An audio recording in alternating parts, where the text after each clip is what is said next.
Shri Gayatri tours and travels Chardham Yatra complete travel plan.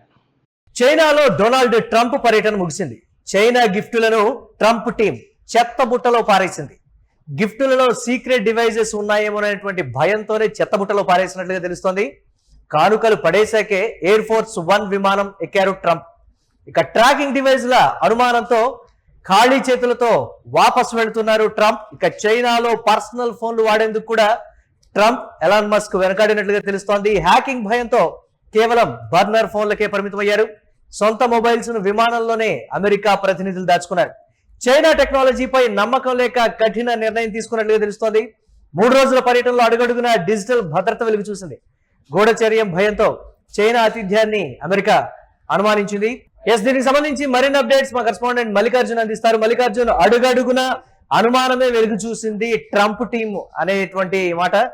China technology మీద ఉన్నటువంటి భయంతో ఎలాన్ మస్క్ కావచ్చు, లేకపోతే ట్రంప్ ఇద్దరు కూడా బర్నర్ ఫోన్లకే పరిమితమైనటువంటి పరిస్థితి. ఆ ట్రంప్ టీం మొత్తం కూడా ఫోన్లన్నింటినీ విమానంలోనే దాచేసినటువంటి పరిస్థితి. ఏంటి ఆ పరిణామాన్ని ఏ విధంగా చూడొచ్చంటారు దీనికి సంబంధించి చైనా పర్యటన?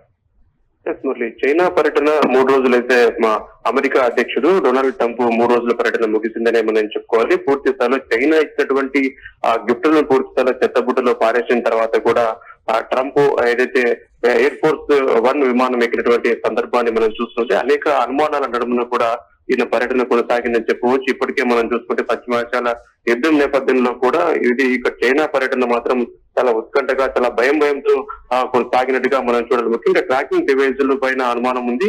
ఖాళీ చేతులతో కూడా వాపసు వెళ్ళినటువంటి పరిస్థితి కూడా మనం చూసామంటే చైనాలో పర్సనల్ ఫోన్లు వాడేందుకు కూడా ట్రంప్ పూర్తి స్థాయిలో వెనకాడని చెప్పవచ్చు. ముఖ్యంగా ఎలాన్ మస్క్ కు సంబంధించి ఈ శాటిలైట్ ద్వారా ఏదైనా హ్యాకింగ్ కు పాల్పడతారన్న అనుమానాలు ఇప్పటికే ఎలాన్ మస్క్ అదే విధంగా అమెరికా ప్రెసిడెంట్ కు సరిపోవడం లేదు కాబట్టి దీనివల్ల కూడా ఏదైనా ట్రాకింగ్ కు పాల్పడతారన్న అనుమానాలు కూడా ప్రస్తుతం మన ట్రంప్ లో ఉన్నాయని చెప్పవచ్చు. ఈ నేపథ్యంలో కూడా 3 రోజులు కూడా చాలా బిజీగా గడిపారు. అయితే ఎలాంటి డివైజెస్ అంటే అమెరికా నుంచి తీసుకొచ్చినటువంటి ఫోన్స్ ఏవైతే ఉంటాయో ఆ ఫోన్స్ అన్నింటినీ కూడా స్పెషల్ ఫ్లైట్ లో పెట్టేసి పూర్తిగా ఆయన పర్యటన కొనసాగించే పరిస్థితి. గూఢాచర్యం భయంతోనే చైనా ఆతిథ్యాన్ని కూడా అమెరికా అవమానించింది అని చెప్పేసి కూడా ప్రస్తుతం చైనాలో హాట్ టాపిక్ గా నడుస్తున్నటువంటి పరిస్థితి ఉంది. పూర్తి స్థాయిలో 3 రోజుల పాటు అంటే చైనా టెక్నాలజీ పైన నమ్మకం లేకనే ఈ కఠిన నిర్ణయం తీసుకున్నారా అన్న అనుమానాలు కూడా వ్యక్తమవుతున్నాయి. కాబట్టి 3 రోజుల పర్యటనలు అడగడగా కూడా ఈ డిజిటల్ భద్రతను ఎందుకు ట్రంప్ ఇక్కడ చూసినట్టుగా మనకు తెలుస్తోంది. మురళి, రైట్. అంటే దీనికి సంబంధించి ఆ పర్యటన ఆశాంతం కూడా అనుమానాలతోనే నడిచింది తప్ప ఎక్కడ కూడా ఆ స్థాయి కాన్ఫిడెన్స్ తో నడవలేదు అనేటువంటి మాట. అంటే గిఫ్ట్లు కూడా ఎక్కడికెక్కడ పారేసి వెళ్ళిపోతున్నారు. సరే, దాంట్లో ఎలక్ట్రికల్ డివైజెస్ ఉన్నాయా, లేకపోతే ఇతరత ఏదైనా చెక్ చేసి తీసుకెళ్తే బాగుండేది అనేటువంటి విమర్శలు కూడా వ్యక్తమవుతున్నాయి. చైనాని అమెరికా అనుమానించింది అనే దానికన్నా అవమానించింది అనేది అయితే ప్రధానంగా చెప్తూ ఉన్నారు. దీన్ని ఎలా చూడాలంటారు మనం?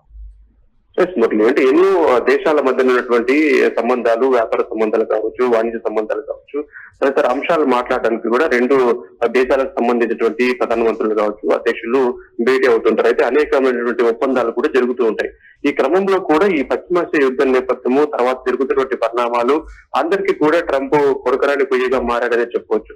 ఈ క్రమంలో కూడా నేను చైనా వెళ్తున్నాను, ఒకవేళ చైనా వెళ్తే అక్కడ ఆ పూర్తి స్థల వారి టెక్నాలజీ వల్ల కూడా తనకి ఏదైనా తన భద్రతకు ముప్పై వాటిల్లుతుందేమో ఒక భయం కూడా ట్రంప్ లో ఉందని చెప్పవచ్చు. ఎందుకంటే అందరికీ ఇబ్బంది పెట్టేటువంటి కార్యక్రమం చేశారు కాబట్టి ఈ రోజు అక్కడ స్వేచ్ఛగా కూడా 3 రోజుల పాటు ట్రంప్ యొక్క పర్యటన కొనసాగింది. అయితే ఈ 3 రోజులు కూడా భయంతో ఆయన గడిపినటువంటి పరిస్థితి. చైనా ఇచ్చినటువంటి అక్కడ ప్రతినిధులు కావచ్చు, వారందరూ కూడా ఒక సాధారణంగా వాస్తవానికి వారి దేశంలో అడుగు పెట్టగానే గిఫ్ట్లు ఇవ్వడము, సాధారణంగా ఆహ్వానించడం తరచూ చూస్తూ ఉంటాం. ఈ క్రమంలో కూడా ఆ గిఫ్ట్లన్నింటినీ కూడా ఒక చెత్తబుట్టలో పడేసిన తర్వాత అంటే అనుకోని డివైజులు ఏమైనా చైనా ప్రతినిధులు కానీ లేకపోతే ఆ దేశపు వారు కూడా ఆ డివైస్ లో ఏదైనా పెట్టేసి తమ వివరాలు లాక్కునేందుకు లేకపోతే తమ మాట్లాడేది అక్కడ రికార్డ్ చేసేందుకు కూడా ప్రయత్నం చేసిందని అవమానించినట్టుగానే మనం భావించాలి. ఎందుకంటే అవమానించి పూర్తిగా వాటిని చెత్తబుట్టలో పరేసిన తర్వాత కూడా ఆయన అక్కడ పర్యటనకు హెలికాప్టర్ లో ఎక్కినటువంటి పరిస్థితి ఉంది. ఈ నేపథ్యంలో కూడా అడుగడుగున కూడా ఒక భయం అనేది వెంటాడిందని మనం చెప్పుకోవచ్చు. ముఖ్యంగా ఎలాన్ మస్క్ కు సంబంధించి ఇప్పటికే హ్యాకింగ్ భయం ఆయనను వెంటాడుతూ ఉంది. ఇప్పటికే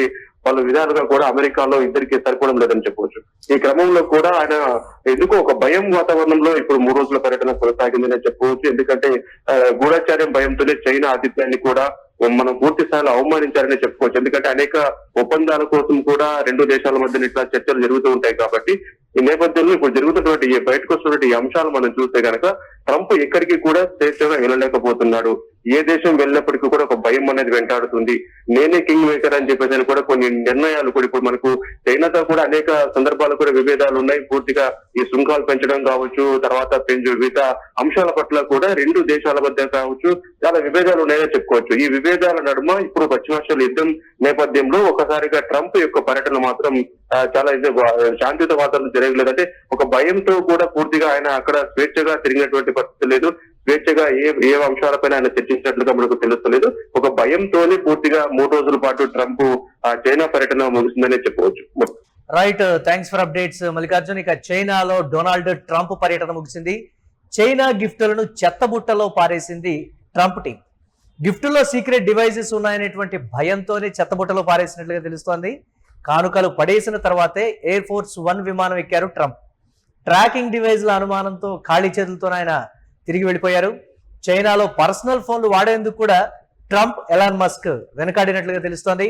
హ్యాకింగ్ భయంతో కేవలం బర్నర్ ఫోన్లకే పరిమితమయ్యారు. సొంత మొబైల్స్ ను విమానంలోనే అమెరికా ప్రతినిధులు దాచుకున్నారు. చైనా టెక్నాలజీపై నమ్మకం లేక కఠిన నిర్ణయం తీసుకున్నట్లు తెలుస్తోంది. 3 రోజుల పర్యటనలో అడుగడుగునా డిజిటల్ భద్రత అయితే వెలుగు చూసింది. గూఢచర్యం భయంతో చైనా ఆతిథ్యాన్ని అనుమానించింది అమెరికా.